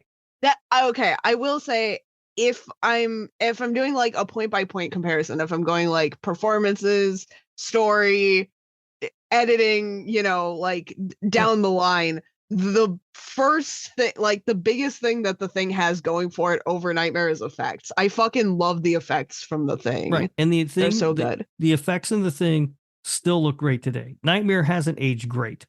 It hasn't aged great. It's got some of that weird 80s, like at the end when he disappears or whatever, it looks kind of 80 goofiness. It's got that dummy being pulled through a window at the end. It looks like shit. Never looked good to begin with. It's got The Thing has a much better score. The music is so much better. It looks better. The performances are better. And it's very atmospheric. It's very isolated. To be fair as well, you're talking about a movie that had a $10 to $15 million budget compared to Nightmare that had one. And give Wes Craven money as he's proven. he can work magic with it, as we've seen in this franchise and in Scream when he had some money to work with. He made his movie and Freddy Krueger as a character better. I understand we're talking about the original, but dude, $1 million? That's not a lot for a movie that you're basing. Dude, talk about the effects. I mean, we got them later on in the franchise more so, but dude, Freddy was still in and out. Like they didn't look bad. Johnny Depp on that bed, that looked dope. There are some that look good, but a lot of them haven't aged well. That's what I'm saying. There was also more effects in that movie than in the thing, though. I don't know about that. Maybe. I like the story for Nightmare better, though, and I like the characters better. I like Freddy. I mean, I can't. Scary. Look, I can't argue that. I don't like the story better, but that's just a personal choice thing. Like, to me, I think the thing is a much more original story than Nightmare. I feel like Nightmare is essentially, besides the dream demon part of the killer being a dream demon, is essentially just a standard slasher movie about high school kids whose parents are never around. I mean, it kind of is, but I really like the dream demon aspect of it. Right, and I get that. That's something new that we hadn't seen in slashers before. I get that. But I don't know. I mean, the thing is, I love the thing. I don't want it to sound like I'm throwing like the story for the thing under the bus, because I really like the premise. I think it was really well executed. If you lined up all of the characters from Nightmare on Elm Street and all of the characters from The Thing, I feel like the person that I'm most attached to is Nancy, and I feel like it kind of sucks that that the character that I like came from the column that isn't like tightly focused on an isolated group of characters. Like I feel like the psychological horror movie aspect of The Thing should have had the stronger characters, and I don't feel like it did. I think that's the fault of it being an all-male cast. Yeah, because they're all these of researchers in the middle of nowhere. There's this sort of like weird machismo thing that happens with them. They're closed off. I mean, but I think that there is depth in certain characters. Like I think McCready has a bit of depth. McCready does have a bit of depth. I think we see Wilford Brimley's character have that sort of weird snap and everything. It's one of the greatest moments ever when he's like, I'm fine, I want to come back in. And there's a fucking noose that he's made hanging behind him. Fucking great. And like, it's one of those things, there's enough depth that when I'm watching The Thing, it doesn't bother me. Like, it doesn't feel like there's something that's lacking. But when I'm comparing it to Nightmare on Elm Street, I wish it were there. Yeah. I mean, look, that would be the thing that would push it over. All right, pick Nightmare and be wrong if you want. That's fine. What I'm taking away from this is Kat hates John Carpenter. Wow. She kicked out Halloween. Now she's kicking out The Thing for no fucking reason. Both of them better movies. I also don't feel like I kicked out Halloween. I feel like my stance on that one has been made clear. I feel like Mikey kicked out Halloween. But still, your stance has always been that you hate John Carpenter. When we did Murder by Numbers, you didn't even pick a John Carpenter movie as the number one Halloween movie. So I mean, that's a very good point. I didn't think that. I picked one with his score. He did the score for the one that I picked. He did. Yeah, I'm going Nightmare. Wrong again. Jesus. Rob, I'm sorry, man. I hate to do it. All right. Last one. The champion of the lower right-hand quadrant. Yeah, this is the last matchup for the night. And the next week we have the semifinals and the finals. The Thing, by the way, is number 4 on my list. That's too high, man. A Nightmare on Elm Street is number 54. How do you sleep at night? How is it that low? I just don't love it the way people do. That's Mr. Freddy tattoo. It's not even my highest Nightmare movie. New Nightmare is at 48. And that's your highest one, and it's still in the 40s, dude. God damn it. Oh, all right. The last matchup, I hate your list so much. You don't understand. Last matchup, Let the Right One In, 2008 versus Saw, 2004.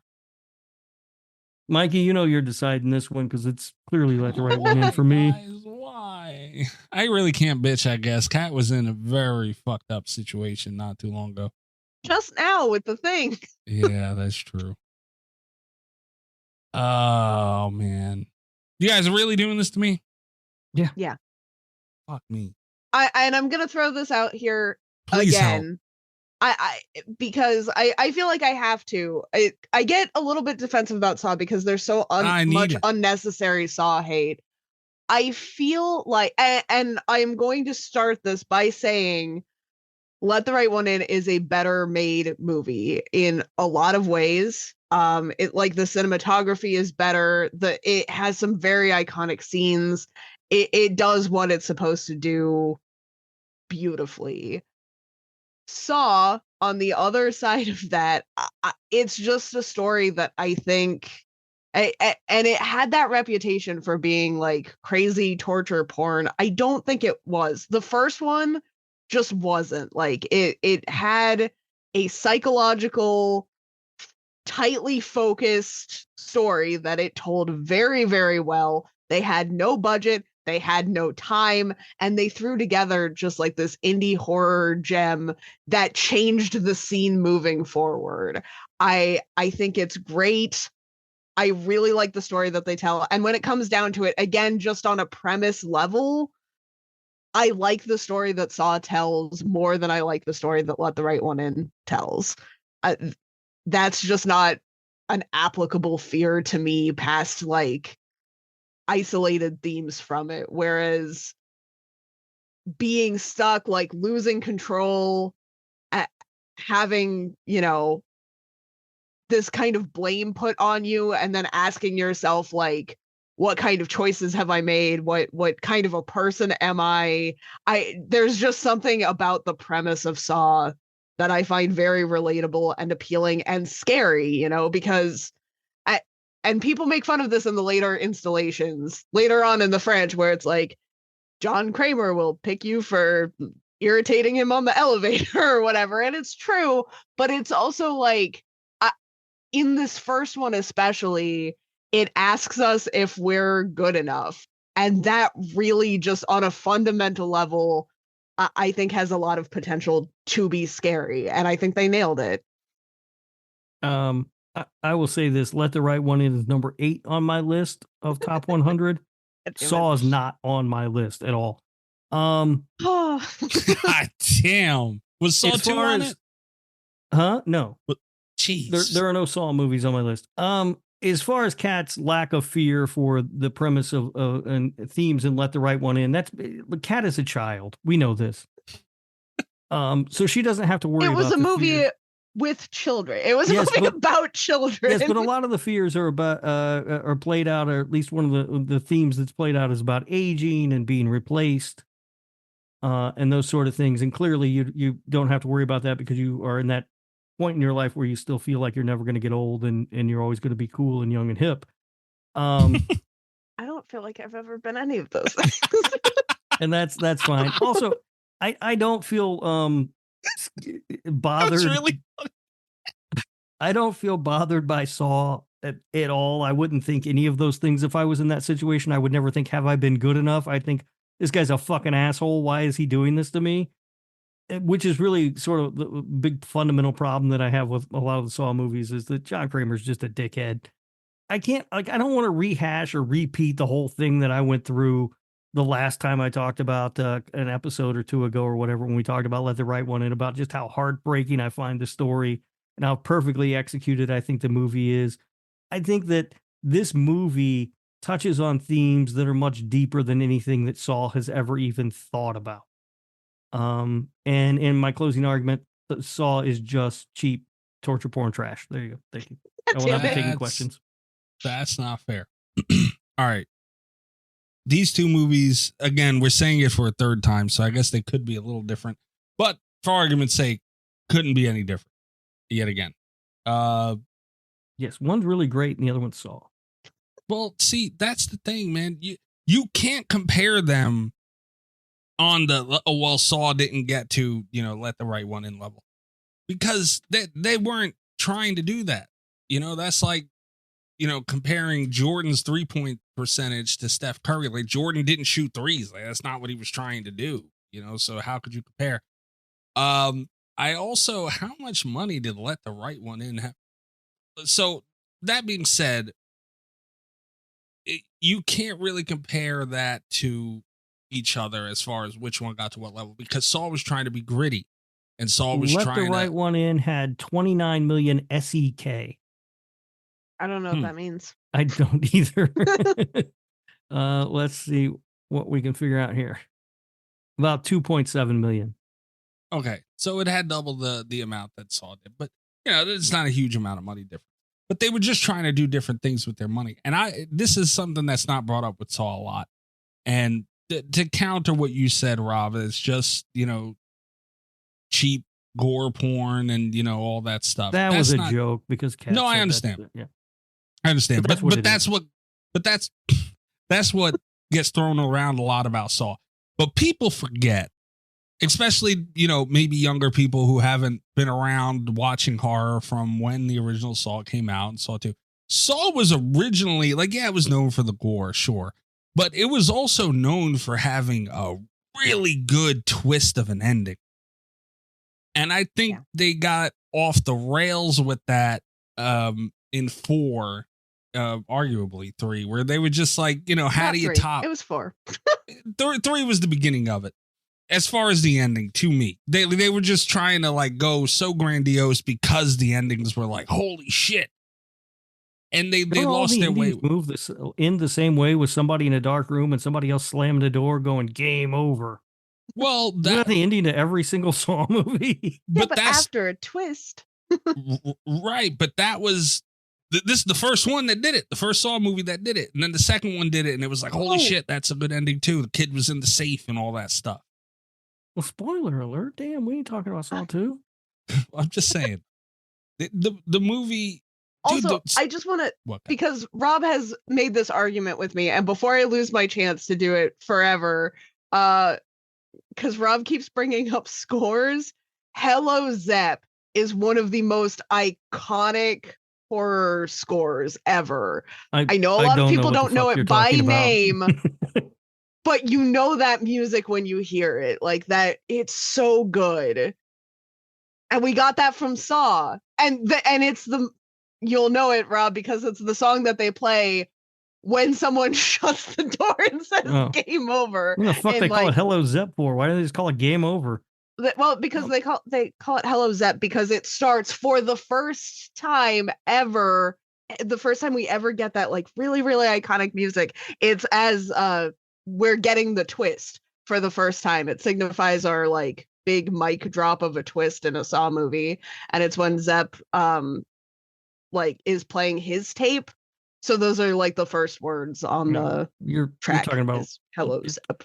Saying a lot of things that I don't understand. The score is good. Saw had a really good score that's aged very well, and I feel like it's worth bringing up because so many of the most iconic horror scores, we kind of went through a phase in horror where it wasn't as much about the score, it was more about the soundtrack, and I think that this was a really good return to form, music wise. Yeah, we had a shitty time period where everything ended with a Creed song. That's true. But I will say this, Mikey, and I will agree with Kat, I guess, that this Saw scores, but I don't remember either score. But if you look, we knocked out The Thing, we looked at Halloween, and we knocked out Halloween, both movies that had better scores than the movie they were against. So clearly Saw has to lose if it has the better score. Yeah, that's how we're doing it. I will also say this. When I watch Let the Right One In, I think about it for days. When I watch Saw, I forget about it the minute that I turn it off. It's not to me, Let the Right One In. I watched Saw 20 years ago and I'm still thinking about it and talking about it on a podcast today. I'm talking about it on a podcast today too, and I don't want to be. And to me, there's a depth to the work in Let the Right One In that doesn't exist in many movies. It's a Train to Busan level film. We just don't see this in the horror genre very often. Rob, I'm letting you know now. I'm leaning Saw, dude. And I know say you that, are because you don't like smart stuff. I might not, dude. I might not, bro. Honestly, because Saw, honestly, people don't give the first two Saw movies as much credit as they do because they had that inner turmoil between the two dudes trying to cut their fucking feet off, and they had the whole story with the trying to figure out where they are and the police trying to get there, and then the twist in the end and all that shit in between, dude. Take yourself back to that original Saw, man. It was really fucking good. It wasn't just torture. It's not better than Let the Right One In, though. It's just not. I mean, it's objectively not a better film. It was more entertaining on a horror level. It might be more entertaining, but it's not better. It's more entertaining. I think it's scarier. It might be scarier, but it's not better. But it's better at what it was. They were not running the same race, though, is the thing. They just weren't. That's you're making an excuse for why it's not as good. I think it is as good in as far as sitting down, watching a movie. Am I entertained? Do I like what I seen? I think it's just as good. This is a really fucking hard pick. If Honestly, that's the criteria you want to use to judge it on, that's fine. But it's just not a better movie. I think it is a better movie. It doesn't look as good. It's not as deep. It's not as interesting. I'm not going to argue that, like, shot for shot, the cinematography of Saw is as good as Let the Right One In. Let the Right One In has some beautiful shots. It's got the pool scene. Like, I get it. But Saw has such a style. Like, it has such a firm, like, consistent style, you know? Yeah, disgusting ass bathroom style. Who wants that? Right. But it goes... Yeah, it's like the main scene, we've got like that bright, blinding light paired with the like really grimy bathroom. And it's for a really grimy, like deep in the shit story. And then we bounce around. Like we have the police station, which feels very tonally consistent. We have like those green lights for the traps that also feel very consistent and grimy. And like, and even when you go to like the motel or Dr. Gordon's house, you know, like it ties together so well. And it's visually, it's a very good movie. But that's what I'm saying, dude. But it's not shot as well as Let the Right One In. I'm not going to say it's shot as well as Let the Right One In, but it does atmosphere so well. But so does Let the Right One In. Let the Right One In it's the opposite of Texas Chainsaw Massacre. When you talk about how you can feel the heat and everything in Texas Chainsaw Massacre, and I've talked about that before too, like it's an experience as much as it is watching a movie, right? Because it's so hot and just oppressive. You can feel the cold when you watch Let the Right One In. Like that cold comes through the TV at you almost. Or through the screen, I should say. Oh, everybody's watching on TV now. Yeah, but Saw, I literally went to see Saw 2, and granted it's not Saw 1, but it's same effect. I had someone walk out and they couldn't watch it. A horror fan. Could they not watch it, or was it just so bad? Not bad. No, they almost threw Because up. I wanted to walk out of a lot of fucking movies. I'll tell you that. It didn't have anything to do with not being able to watch it. No, they gagged. But that's not, I mean, it's gorier than Let the Right One In, of course. But there's more to a great movie than just being gory.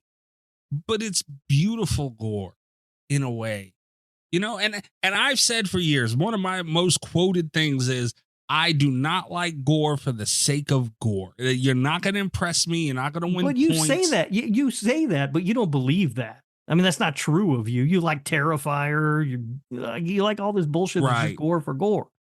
But Terrifier and Saw are two franchises that kind of carve their own way with it, where it's now that's their thing. That's what they do. They're not just, I don't know how to explain it. Like you see a lot of these movies that came after Saw where it's just blood and guts. And it's like, okay, well, for what?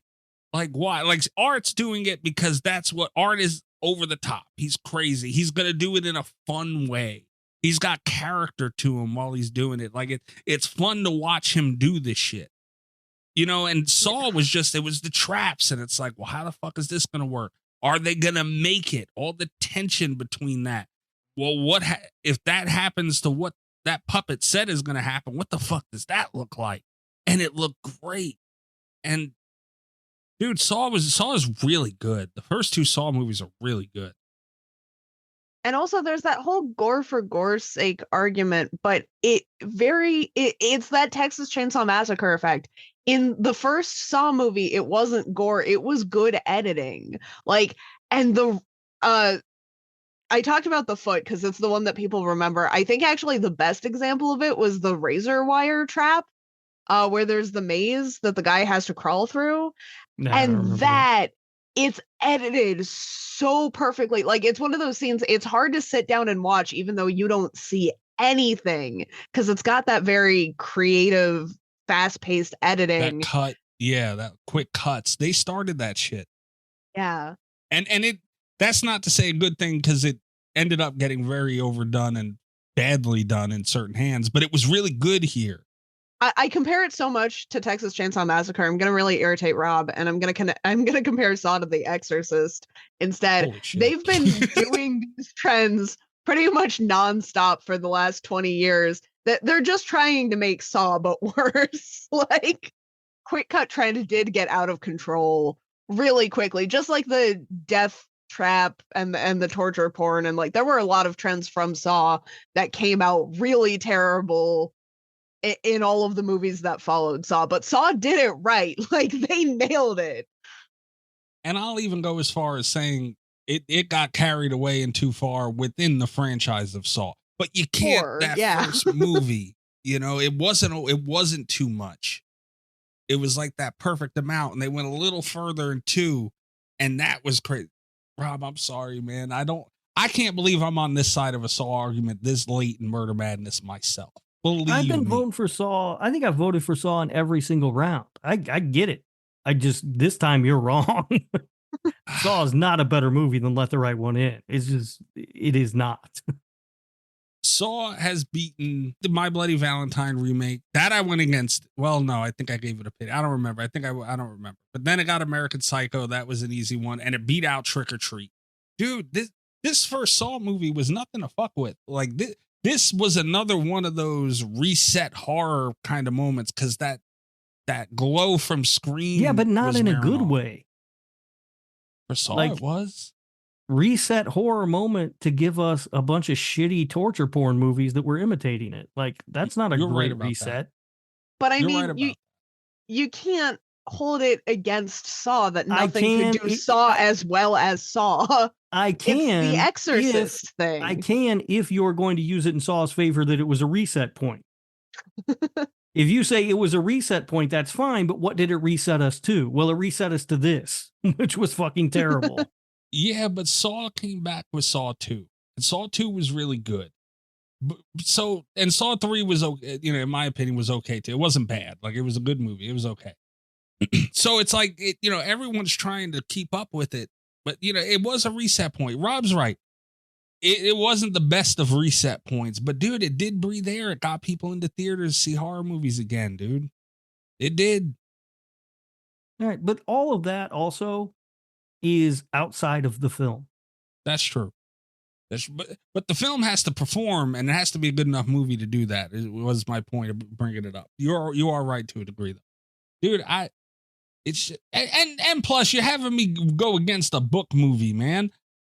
You know, why are you shocked right now? As much as you are. I'm not shocked. As soon as I'm disappointed in Kat, to be honest with you, because deep down, Kat knows Let the Right One In is a better movie. I don't know that. You do know that, Kat. You have to know that. I don't know that. You have a brain and you're an intelligent person, and you have to know that.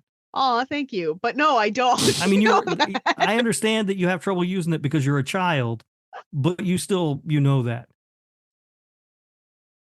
Dude, I can't believe it either. That because, you know, like, I like Saw a lot, but this deep into the bracket, you would think I would have come across something. Actually, Trick or Treat was one I voted. It would, if I had my way, it wouldn't be here right now.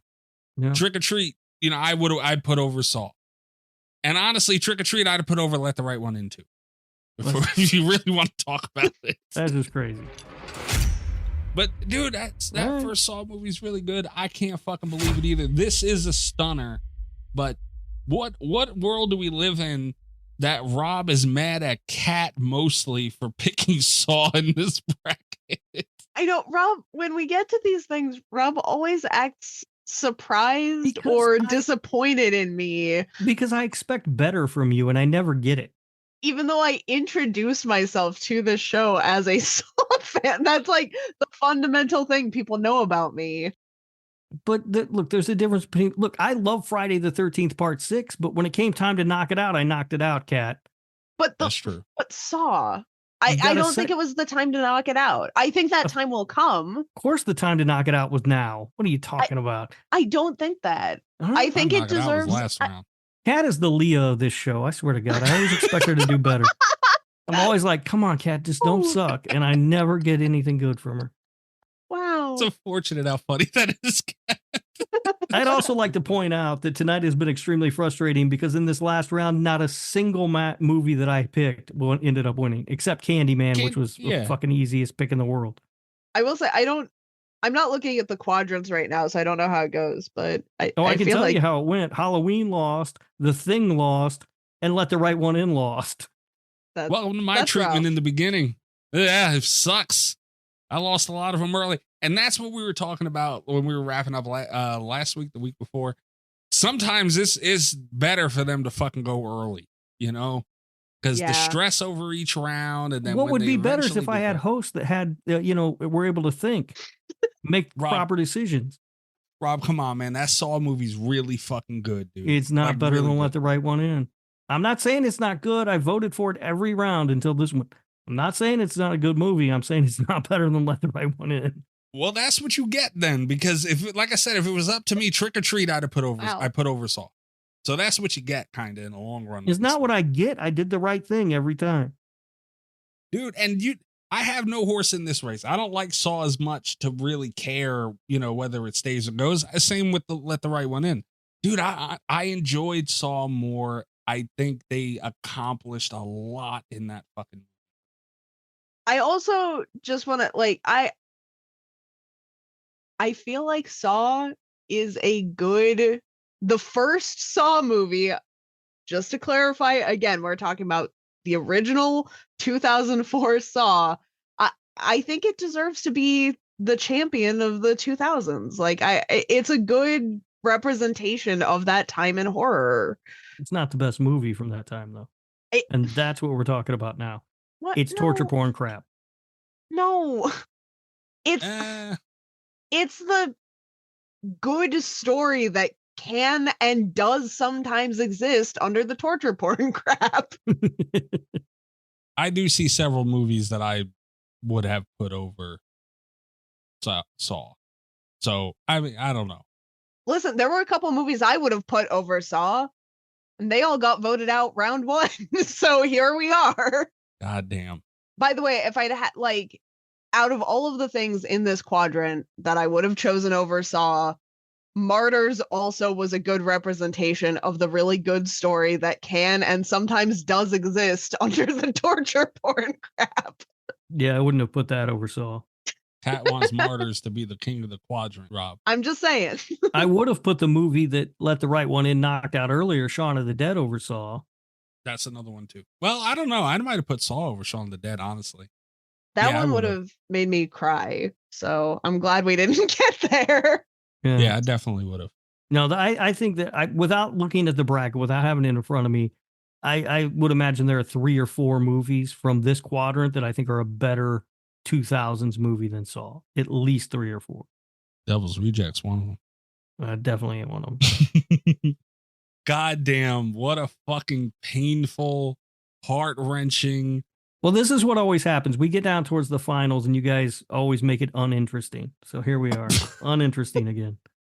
Next week, we have Texas Chainsaw going up against Candyman. Oh, boy. And Nightmare on Elm Street going up against Saw. Same fucking movies we end up with every time. But honestly, though, is Candyman and Texas Chainsaw really good movies? You know what? Maybe we're looking at Murder Madness. Maybe it would be a good idea for next year. We would pick like a specific objective. Yeah. Of each, because then the choices change. I pitched killers playing Uno and nobody wanted to do it. I completely missed that pitch because I 100% would have voted for that. That's right. I think Allie did start that one. I jumped on the train. I think you're right about that. That's gimmick infringement. Yeah. It all blurs together for me. I understand that it's frustrating. This has been maybe my favorite year ever of Murder Madness because I like quadrants. But when we go best, it's always going to come down to the same few things. When we do killers, when we have like very specific parameters, where it's like a battle royale situation, like that is kind of where we start to get into the more creative stuff. And even though I'm having a lot of fun doing quadrants, how much I love saying the word quadrant. These movies like are held up on a pedestal for a reason. They're really good, This might be the hardest year. I already know what's going to win. Not really. I don't. I do because I know how you two will vote. I know what's going to win. Well, that brings up another question. Are we going to have listeners on again or not? We haven't decided that yet. Oh, I don't know. Here's the thing that is does I mix don't it up a lot. know 100% how I would vote in a couple of these. I don't either. In one of them specifically, I don't know how I would vote. The listeners it's such a double-edged sword because it's on the one hand, one of the best parts of the bracket is getting to talk to the listeners and having like really chaotic yelling matches with the listeners and seeing the absurd chaos that comes from these finales. On the other hand, and I feel this way about the slashies too, is that when we let the listeners decide things for Slasher Radio, we're the ones that have to carry on having given awards to something that the listeners chose. And sometimes, usually, they're wrong. Well, I will say also, I've always been for having the listeners on for that final episode of Murder Madness, but I will say that last year, Kat and I would have made a completely different matchup in the finals than what we ended up with because the listeners swayed the vote. But this isn't what you and Kat were going to do in the damn finals, man. It's supposed to be for the best one. Still, yeah, but we've been here doing this the whole fucking time. The listeners just walk in at the end and change everything. Just we can't have 4-hour-long episodes, which these have kind of turned into as it is. Yeah, I don't know. I we can talk about the listener thing off air. We don't need to do it now. All right, fair enough. But either way, I honestly, right now, looking at this Final Four, I don't know either way. I mean, I have a pretty good idea on one of them. I'm not gonna lie, but one of them, I don't know. I genuinely have no idea. I don't even want to think about it yet. Decades go up against what decades? 70s and 90s versus 80s and 2000. Okay. Ooh, okay. Is going to be the finals. Well, whichever. It's 70s versus 90s and 80s versus 2000. Ooh, that makes it harder. It does. It truly does. There's a lot of different ways to look at a lot of different things. But we'll get into that next week. Semifinals and finals. God damn, this thing has been hell. Follow the show on Twitter. I'm sure we will hear about what you guys think. Also on YouTube, a video for the last round for round 3 is out right now. You can go check that out. Also utilize the comments too. Like some people do, and it's fun, but people have been watching them. But throw in there what you think. If you have any opinions one way or another, anything good, we'll obviously read on the show like we do with the polls. Polls as well. Hop on Twitter @Slasher Radio. We've gotten a good amount of votes, but let us know as well. Greg commented on the Blair Witch one, which was really close. And I believe his exact words were, "What the hell is wrong with people?" That sounds like Greg. Yeah, definitely sounds like Greg. Kick Ghostface in the dick. He needs to learn to be more polite like me. Also, speaking of our YouTube, we're @Slasher Radio on YouTube. We recently got partnered on there, so go give us a subscribe if you are not subscribed already. All interaction and everything else, like the videos, all that stuff, it helps us out a lot.